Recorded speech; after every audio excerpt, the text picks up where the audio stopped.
इमरान भी यहां से कसम खाकर गए थे कि मुझको तो किसी भी सूरत में कश्मीर का राज छेड़ना है। उन्होंने छेड़ा। उन्होंने सर्जिकल स्ट्राइक की बात कबूली। उन्होंने ये भी कहा कि पुलवामा के बाद भारत ने अपने जेट भेजे थे और पायलट को वापस भेजने का जिक्र भी उन्होंने किया। समग्रता में क्या बात कही है इमरान खान ने, जानने के लिए और उसके विश्लेषण के लिए चलते हैं रोहित विश्वकर्मा, हमारे वरिष्ठ सहयोगी हमारे साथ न्यूज रूम से जुड़ रहे हैं। रोहित, क्या कही उन्होंने पूरी बात और इसके मायने क्या हैं? सबसे पहली बात जो आपने कहा सर्जिकल स्ट्राइक के लिए तो कही गई। हम आपको बता देते हैं कि प्रधानमंत्री नरेंद्र मोदी के ऊपर भी उन्होंने निशाना साधा है और उन्होंने कहा है कि प्रधानमंत्री मोदी के नाम लेकर के कहा है कि जिस तरीके से पुलवामा हमले के बाद भारत ने जेट भेजे, हमने उनका पायलट वापस कर दिया, हमने बड़ा दिल दिखाया, इस तरह की बातें कह रहे हैं। लेकिन अभी 370 का जिक्र किया है, धारा 370 का जिक्र करके उन्होंने कहा है प्रधानमंत्री मोदी आरएसएस को हिटलर और मुसोलिनी से तुलना की, यानी कि फासिस्ट ताकतें बताए। यूनाइटेड नेशंस के मंच से वही चीजें जो थोड़ी देर पहले उन्होंने पाकिस्तान में कही थी कि ये हिटलर है, ये फासिस्ट है, ये मुसोलिनी है, इस तरह की बात उन्होंने करना शुरू कर दी है। अब उन्होंने कहा है कि भारतीय सेना के बारे में सवाल उठाए। बलूचिस्तान, कुलभूषण जाधव का जिक्र किया उन्होंने कहा कि भारत कहता है कि पाकिस्तान हमारे आतंकवादी भेजता है, लेकिन हमारे बलूचिस्तान में ये हो रहा है, वो हो रहा है। और उन्होंने फिर से, जबकि वो अंतर्राष्ट्रीय स्तर पर इंटरनेशनल कोर्ट में हार चुके हैं, उसके बाद उन्होंने कहा कि भारत उन्होंने कुलभूषण का नाम नहीं लिया, कहा कि हमारे घर में जासूस भेजा था उन्होंने, यानी बलूचिस्तान का मुद्दा उठाने की कोशिश की, जबकि इसी बलूचिस्तान के लोगों ने उनके खिलाफ विरोध प्रदर्शन किया है। इसके अलावा हम पीसीआर कहेंगे कि आपको इमरान खान की तस्वीरें दिखाए जो कि इस वक्त वो बोल रहे हैं। मेरी तस्वीर हटा के आप इमरान खान की तस्वीरें दिखाएं। अभी उसके बड़ी चीज एक और कही उन्होंने कि आरएसएस भारत में मुसलमानों को निकालना चाहता है। ये वही प्रोपेगेंडा है जो लगातार वो चलाते रहे और उनके दिल में मुसलमान और ईसाइयों के लिए घृणा है, ये बात वो कह रहे हैं। इमरान खान ने ये सेम यही सारी बातें हूबहू शब्दशः ये बातें मुजफ्फराबाद की रैली में कही थी जब वो गए थे पीओके में, और पीओके में जो जहर उगला था उस जहर को यहां उगलना शुरू कर दिया है। थोड़ी देर पहले प्रधानमंत्री मोदी ने अपना भाषण कहा था और बहुत बड़े स्टेटमेंट की तरह से, इंटरनेशनल स्टेटमेंट की तरह से उन्होंने कहीं भी पाकिस्तान का कोई जिक्र नहीं कहा, बल्कि उन्होंने ये कहा कि ये आतंकवाद पूरी दुनिया का दुश्मन है। इसमें याद रखिए पाकिस्तान भी शामिल हो जाता है। इसके बाद अब वो आरएसएस के विचारक गोलवलकर का जिक्र कर रहे हैं। यूनाइटेड नेशंस के मंच में जाकर के वो आरएसएस के जिक्र करने में चले गए हैं। वो ये नहीं देख रहे हैं कि बलूचिस्तान के लिए लेकर के अभी न्यूयॉर्क के ऊपर हवाई जहाज के जरिए प्रचार करके दिखाया गया कि बलूचिस्तान को बचाइए, मानवाधिकार का उल्लंघन हो रहा है। उन्होंने अब कहा है कि गांधी की जो हत्या करने वाले गोडसे से जुड़े लोग इस वक्त सत्ता में, तो देखिए कहां से कहां लेकर जा रहे हैं इस पूरे मामले को। एक तरीके से वो विपक्षी पार्टी बनना चाह रहे हैं, वो ये नहीं दे रहे कि उनके पास सबूत क्या है। सबूत न दिखाते हुए इमरान खान इस वक्त सिर्फ प्रोपेगेंडा में लगे हुए हैं और उन्होंने ब्लैक लिस्टेड करने की बात कही कि भारत का ये ब्लैक लिस्टेड करने का पुराना एजेंडा रहा है।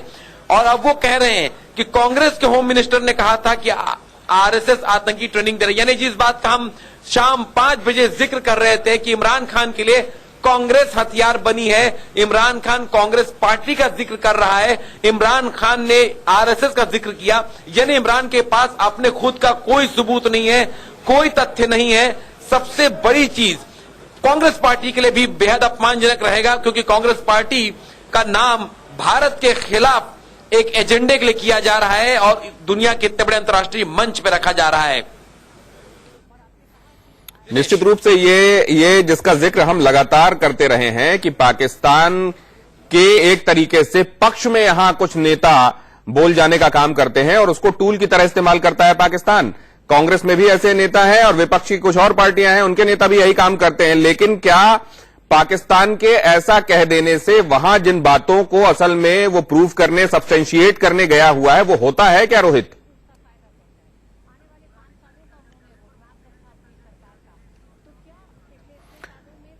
चलिए पहले हम आपको यह दिखाते हैं कि कितना फर्क है, कैसे एक स्टेट्समैन बोलता है और कैसे इमरान खान सरीखा सिखाकर भेजा गया हुआ एक नेता बोलता है। देखिए फर्क क्या है जब इमरान खान बोलते हैं और जब प्रधानमंत्री नरेंद्र मोदी बोलते हैं। देखिए, सबसे बड़ा बलिदान अगर किसी देश ने दिया है तो वो देश भारत है। हम उस देश के वासी हैं जिसने दुनिया को युद्ध नहीं बुद्ध दिए हैं, शांति का संदेश दिया है।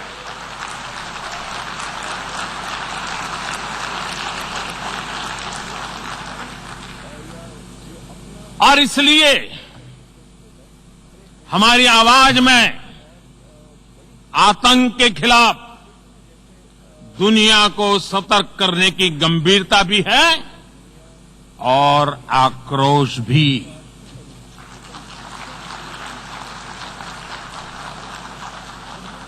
हम मानते हैं कि ये किसी एक देश की नहीं बल्कि पूरी दुनिया की और मानवता की सबसे बड़ी चुनौतियों में से एक है।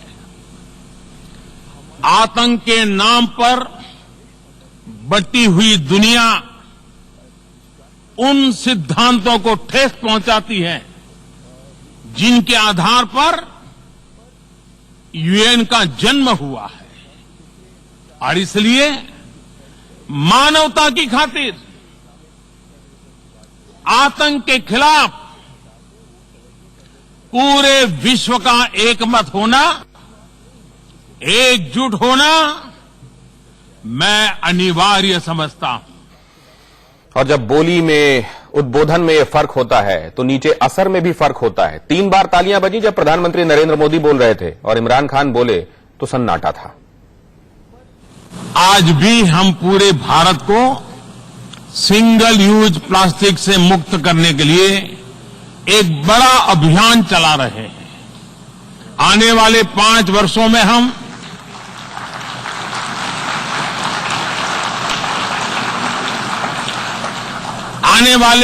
बड़ा अभियान चला रहे हैं।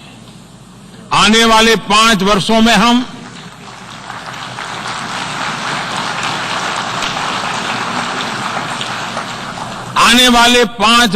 हम जल संरक्षण को बढ़ावा देने के साथ ही 15 करोड़ घरों को पानी की सप्लाई से जोड़ने वाले हैं।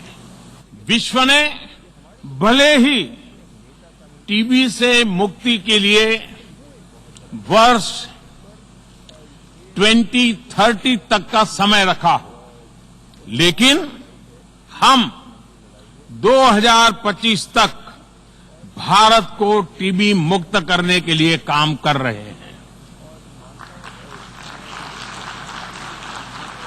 कि जन भागीदारी से जन कल्याण, और ये जन कल्याण भी सिर्फ भारत के लिए नहीं, जग कल्याण के लिए हो। जन कल्याण से जग कल्याण। हमारी आवाज में आतंक के खिलाफ दुनिया को सतर्क करने की गंभीरता भी है और आक्रोश भी।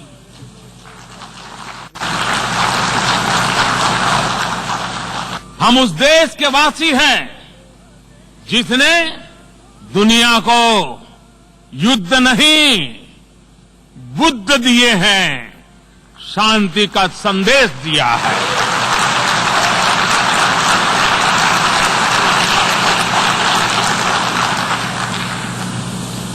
और इसलिए हमारी आवाज में आतंक के खिलाफ दुनिया को सतर्क करने की गंभीरता भी है और आक्रोश भी।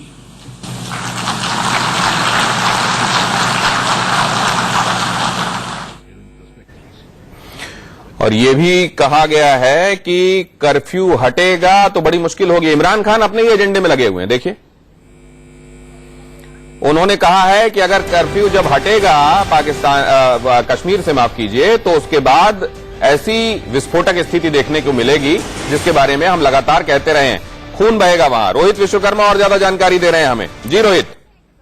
देखिए, खुद इमरान खान अपनी साजिश से फंसते चले जा रहे हैं वहां लगातार, और झूठ पर झूठ बोल रहे हैं। और झूठ बोलने का एक और कर दिया है कि एक और पुलवामा की धमकी दे दी है। उन्होंने कहा है कि कश्मीर में एक और पुलवामा हो सकता है। यानी साफ तौर पर अंतर्राष्ट्रीय मंच पर इमरान खान ने खुद सेल्फ गोल कर दिया है और अब वो कह रहे हैं कि एक और पुलवामा हो सकता है। इसके अलावा उन्होंने प्रधानमंत्री मोदी के उस भाषण का भी जिक्र किया जिसमें उन्होंने कहा था कि 500 आतंकवादी वहां पर, रक्षा मंत्री माफ कीजिएगा, राजनाथ सिंह ने जिक्र किया था कि 500 के करीब आतंकवादी एलओसी के आसपास रुके हुए हैं। तो अब वहां पर वो खुद कह रहे हैं कि हम वहां पर आतंकवादी रखने की जरूरत नहीं है, मुजाहिदीनों की बातें कर रहे हैं। ये मुजाहिद हो गए, पुलवामा हमले की बात करना, प्रोपेगेंडा की बात करना, सर्जिकल स्ट्राइक की बात कबूल कर लेना, ये वही इमरान खान है जो पहले बोल रहे थे कि हमारे यहाँ कुछ नहीं हुआ, कुछ नहीं हुआ, उनके जहाज खाली आके चले गए थे। अब वो सर्जिकल स्ट्राइक की बात यूनाइटेड नेशंस में जाके कबूल कर रहे हैं। उसके बाद अब सबसे बड़ी चीज है कि इस पर आपत्ति होनी चाहिए, पुलवामा जैसे हमले की बात करना, वो भी इतने पवित्र मंच पर जाकर के आतंकवाद पर बात बोलना, ये एक बहुत बड़ा सेल्फ गोल है। जो थोड़ी देर बाद हम इस पर एक और आपको जानकारी दे देते हैं कि मुसलमानों पर ये इस्लामोफोबिया का उन्होंने जिक्र किया और दकियानूसी बातें कही है। इमरान खान ने कहा है कि हिजाब पहनने में क्या दिक्कत है, रेडिकल इस्लाम क्या होता है, जबकि आपको याद होगा रेडिकल इस्लाम का जिक्र खुद राष्ट्रपति ट्रंप ने किया था। राष्ट्रपति ट्रंप ने कहा था कि भारत और अमेरिका दोनों रेडिकल इस्लाम से ग्रस्त हैं। हम अभी दर्शकों को वो पूरे बयान सुना सकते हैं जो अभी थोड़ी देर पहले इमरान खान ने रेडिकल इस्लाम के ऊपर दिया था, दकियानूसी बातें जो कही थी। रेडिकल इस्लाम को लेकर कही हुई बातों के साथ हम तैयार होते हैं और दुनिया में जहां पीएम मोदी ने विश्व बंधुत्व और सभी जीवों की खुशहाली और सुरक्षा की बात की, तो वहीं इमरान खान अपना प्रोपेगेंडा चलाते रहे। वो इमरान खान यूएन में इस्लाम और कश्मीर के राग के साथ ही पहुंचे हुए थे। अध्यक्ष महोदय, मैंने यहां आते वक्त संयुक्त राष्ट्र की इमारत की दीवार पर पड़ा नो मोर सिंगल यूज प्लास्टिक। मुझे इस सभा को बताते हुए खुशी हो रही है कि आज जब मैं आपको संबोधित कर रहा हूं, तब इस वक्त आज भी हम पूरे भारत को सिंगल यूज प्लास्टिक से मुक्त करने के लिए एक बड़ा अभियान चला रहे हैं। आने वाले 5 वर्षों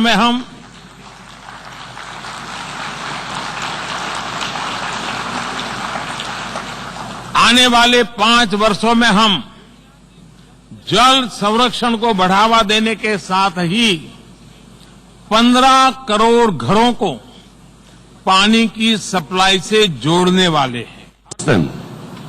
But Islamophobia is creating a division. Muslim women wearing hijab, it's become an issue. It's become an issue in some countries.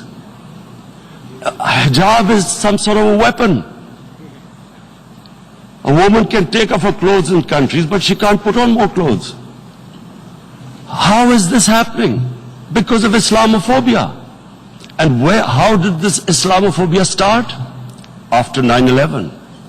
And why did it start? Because certain Western leaders equated terrorism with Islam. Islamic terrorism. Radical Islam. What is radical Islam? There is only one Islam. And that is the Islam we follow of Prophet Muhammad sallallahu alaihi wasallam. There is no other Islam. Radical Islam, Islamic terrorism, what message did they send to people in the West? And why is there Islamophobia? How is a person in New York, in the Midwest, in the US, in European capital, how is he going to distinguish between who is a moderate Muslim and who's a radical Muslim? Because terrorism has nothing to do with any religion. This Islamic terrorism, Islamic radicalism, and sadly used by leaders, this has been the main reason for this Islamophobia. And it has caused pain amongst Muslims. We in Muslim countries watch this Islamophobia traveling abroad, and it's getting worse. And may I just say, Mr. President, that in European countries, it is marginalizing Muslim communities. And we all know that marginalization leads to radicalization. Some of the people who ended up as militants in Syria and other places were from marginalized Muslim communities. And my point here is that we must address this issue. I'm sad to say that we Muslim leaders have not addressed this issue either. After 9/11, when this thing came about war against radical Islam, rather than Muslim leaders trying to explain to the West that there is no such thing as radical Islam, in all human communities, जहनी दिवालियापन क्या होता है वो आपने देख लिया। अब प्रैग्मेटिज्म क्या होती है वो देखिए। संबोधित करना मेरे लिए गौरव का अवसर है। ये अवसर इसलिए भी विशेष है क्योंकि इस वर्ष पूरा विश्व महात्मा गांधी की 150वीं जयंती मना रहा है। सत्य और अहिंसा का उनका संदेश विश्व की शांति, प्रगति और विकास के लिए आज भी प्रासंगिक है। दुनिया का सबसे बड़ा स्वच्छता अभियान सफलतापूर्वक संपन्न करता है। सिर्फ 5 साल में 11 करोड़ से ज्यादा शौचालय बनाकर अपने देशवासियों को देता है, तो उसके साथ बनी व्यवस्थाएं पूरी दुनिया को एक प्रेरक संदेश देती है। जब एक विकासशील देश दुनिया की सबसे बड़ी हेल्थ एश्योरेंस स्कीम सफलतापूर्वक चलाता है, 50 करोड़ लोगों को हर साल 5 लाख रुपए तक के मुफ्त इलाज की सुविधा देता है, तो उसके साथ बनी संवेदनशील व्यवस्था पूरी दुनिया को एक नया मार्ग दिखाती है। जब एक विकासशील देश दुनिया का सबसे बड़ा फाइनेंशियल इंक्लूजन कार्यक्रम सफलतापूर्वक चलाता है, सिर्फ 5 साल में 37 करोड़ से ज्यादा गरीबों के बैंक खाते खोलता है, तो उसके साथ बनी व्यवस्थाएं पूरी दुनिया के गरीबों में एक विश्वास पैदा करती है। जब एक विकासशील देश अपने नागरिकों के लिए दुनिया का सबसे बड़ा डिजिटल आइडेंटिफिकेशन प्रोग्राम चलाता है, उनको बायोमेट्रिक पहचान देता है, उनका हक पक्का करता है, भ्रष्टाचार को रोककर करीब $20 बिलियन से ज्यादा बचाता है, तो उसके साथ बनी आधुनिक व्यवस्थाएं पूरी दुनिया के लिए एक नई उम्मीद बनकर के आती है। अध्यक्ष महोदय, मैंने यहां आते वक्त संयुक्त राष्ट्र की इमारत की दीवार पर पढ़ा, नो मोर सिंगल यूज प्लास्टिक। मुझे इस सभा को बताते हुए खुशी हो रही है कि आज जब मैं आपको संबोधित कर रहा हूं, तब इस वक्त आज भी हम पूरे भारत को सिंगल यूज प्लास्टिक से मुक्त करने के लिए एक बड़ा अभियान चला रहे हैं। आने वाले 5 वर्षों में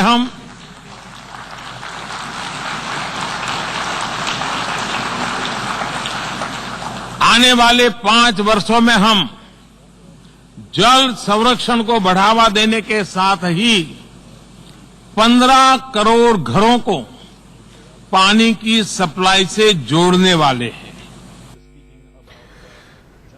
तो देखा आपने क्या होती है जहनी दिवालियापन किसे कहते हैं, क्या होती है दरियादिली, ये फर्क साफ नजर आया। और अब आपको एक बार फिर बता दें कि इमरान खान अपने सेट एजेंडे के साथ वहां गए थे और वो ये बताने की कोशिश कर रहे थे कि इस्लामिक रेडिकलाइजेशन कुछ नहीं होता, इस्लामिक टेररिज्म कुछ नहीं है, असल में तो हम आतंकवाद को किसी भी तरह की पनाह नहीं देते। अगर किसी को शक है तो यूएन का डेलीगेशन वहां भेजकर इस बात की तस्दीक की जा सकती है। क्या अहम बातें कहीं और किन किन बातों को कहकर एक बार फिर से पूरी दुनिया में अपना और अपने मुल्क का मखौल उन्होंने उड़ाया।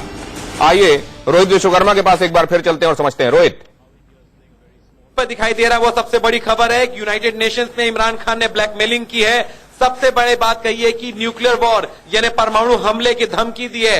उन्होंने कहा है कि दो न्यूक्लियर पावर कंट्री अगर लड़ेंगे तो क्या हो सकता है। अब आपको मैं राकेश से बात आता हूं। राकेश पूरा इमरान खान के हर बयान को देख रहे थे, क्या कहे राकेश बताइए, और क्या कहा न्यूक्लियर वॉर के बारे में। देखिए, इमरान खान ने साफ तौर पर कश्मीर पर आते हुए उन्होंने ये कह दिया कि मेरा एजेंडा सिर्फ कश्मीर पर था और इसीलिए मैं यहां पर आया।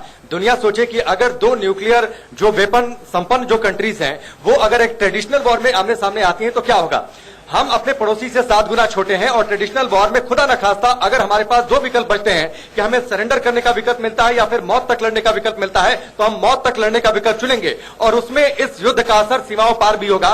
यानी सीधे तौर पर इमरान खान ने कह दिया कि वो न्यूक्लियर अटैक कर सकते हैं। और इस बात का जिक्र करते हुए उन्होंने कहा कि दुनिया और यूएन की यह जिम्मेदारी है और यूएन का गठन इसीलिए हुआ था कि यूएन इसमें आगे आए, अपनी जिम्मेदारी निभाए और किस तरीके से स्थिति को सुधारा जा सकता है इस बात को वो देखे, क्योंकि अगर न्यूक्लियर वॉर होता है तो इसका असर सीमाओं पार दूसरे देशों पर भी होगा। ऐसा हम नहीं चाहते हैं। यानी इमरान खान सीधे तौर पर ब्लैकमेलिंग के सहारे दुनिया को धमकाना चाहते हैं, दुनिया की बड़ी कंट्रीज को धमकाना चाहते हैं, यूएन को धमकाना चाहते हैं और ये कहते हैं कि आप हमारी बात सुनिए वरना हम मौत का नंगा नाच लड़ेंगे करेंगे अगर भारत और पाकिस्तान के बीच युद्ध होता है तो। बहुत बड़ी चीज भी बता रहे हैं, क्योंकि सबसे बड़ी चीज इन्होंने जो बताई है राकेश आपने कि अगर हम ट्रेडिशनल पारंपरिक युद्ध लड़ते हैं और पारंपरिक युद्ध लड़ते हैं और अगर हमको सरेंडर करने की नौबत आती है, 1971 का जो स्वाद चखा था वो जिक्र कर रहे हैं और वो 1971 का जिक्र करते हुए वो बोल रहे हैं कि भाई अगर हमें हम सरेंडर करना पड़ा ये हुआ तो हम परमाणु हमला। इसकी एक वजह है रोहित, इसकी एक वजह है इमरान खान के आखिर उनके नाम के आखिर में नियाजी है और आजकल जब भी उनका विरोध होता है तो नियाजी गो बैक। तो उस युद्ध का मातम आज तक पाकिस्तान में मनता है और इमरान खान को इस बात का एहसास है, इसीलिए बार बार वो 70-71। इसकी एक वजह है इमरान खान के आखिर उनके नाम के आखिर में नियाजी है और आजकल जब भी उनका विरोध होता है तो नियाजी गो बैक। तो उस युद्ध का मातम आज तक पाकिस्तान में मनता है और इमरान खान को इस बात का एहसास है, इसीलिए बार बार वो 70-71 और जिसका आप जिक्र कर रहे हैं कि वो सहार का खौफ है और पाकिस्तान और इमरान खान को एहसास है कि भारत के साथ वो आमने सामने की लड़ाई में जीत नहीं सकते हैं, ट्रेडिशनल वॉर में जीत नहीं सकते हैं। भारत की न सिर्फ साइज बढ़ी है, भारत तो उनके सामने ताकत में, चाहे हम सेना की बात करें, एयरफोर्स की बात करें, नेवी की बात करें, हर एंगल पर हम उनसे ज्यादा ताकतवर हैं। इस बात का एहसास है इमरान खान को, इसीलिए वो चाहते हैं कि दुनिया इसमें आगे आए। इसीलिए बार बार उन्होंने दुनिया को यह भी चेताया कि आप लोगों को मार्केट दिखता है, आप लोगों को भारत बड़ा मार्केट है, तो दुनिया को ये बड़ी चीज राकेश इसमें ये मार्केट से बड़ी चीज कि यूनाइटेड नेशंस दुनिया का सबसे बड़ा मंच है। उस मंच में एक देश का चुना हुआ प्रधानमंत्री आकर कहता है कि हम न्यूक्लियर वॉर कर देंगे, अगर हम हारने लगेंगे हमें सरेंडर करना होगा तो हम न्यूक्लियर वॉर कर देंगे। ये शुरुआत इन्होंने शांति की, परंपरा की, विकास की, इस्लाम की बात कही और आखिरकार ये उतर कर आ गए हैं। तो सरेंडर पहले नहीं किया क्या? सरेंडर करने की आदत नहीं है क्या इनको? बांग्लादेश के समय क्या हुआ था? सरेंडर करते तो हैं, आदत में शुमार है, आगे भी कर लेंगे। सबसे बड़ी चीज दिनेश, इसके ऊपर इस पर तो कार्रवाई होनी चाहिए। ये बेहद आपत्तिजनक है कि दुनिया के सारे देश इस बात को सुन कैसे सकते हैं। यूनाइटेड नेशन सिक्योरिटी काउंसिल क्या करेगा आखिर ऐसे शख्स को जो पूरी दुनिया के बीच में खड़े होकर के बोल रहा है कि हम न्यूक्लियर वॉर कर देंगे, हम पुलवामा कर देंगे, हम दुनिया में अगर हारने लगेंगे तो हमारे पास एक युद्ध छिड़ जाएगा जिसमें इंडिया और पाकिस्तान दोनों न्यूक्लियर लड़ने लगेंगे। यूनाइटेड नेशंस के मंच से ये वो बातें हैं जो द्वितीय विश्व युद्ध में हुआ करती थी। ये एक तरीके से नहीं, बिल्कुल ठीक बात है। आप जो कह रहे हैं उनकी कही हुई बातों को ही निकाल कर और इंटरनेशनल जो कोर्ट है वहां पर प्रस्तुत करना चाहिए और बोलना चाहिए कि ये हकीकत है आपकी। अब बताइए आपको और आपके मुल्क के साथ क्या सलूक किया जाए। बिल्कुल, सबसे बड़ी चीज ये है कि अब अंतर्राष्ट्रीय स्तर पर जब इमरान खान ने ब्लैकमेलिंग करने की कोशिश की है कि अगर हमें कुछ नहीं सुना गया, हमारी बात नहीं सुनोगे तो हम परमाणु बम फोड़ देंगे, अगर हमारी बात तुम नहीं मानोगे तो हम परमाणु बम फोड़ देंगे। जबकि उन्हीं के देश के आतंकवादी संगठनों को बैन किया गया है, उन्हीं के देश में आतंकवादी पकड़ा गया सबसे बड़ा ओसामा बिन लादेन, अब उन्हीं का देश रो रहा है कि हम बम फोड़ देंगे। पाकिस्तान आतंकवादी देश होने के कगार पर है और पाकिस्तान इस वक्त दुनिया का सबसे बड़ा ब्लैकमेलर, बल्कि भारत की नजर में ईरान से भी बड़ा खतरा है, पूरी दुनिया के लिए सबसे बड़ा खतरा है और इस वक्त तो खतरा सिर्फ और सिर्फ पाकिस्तान है। बिल्कुल, बहुत धन्यवाद जुड़ने के लिए।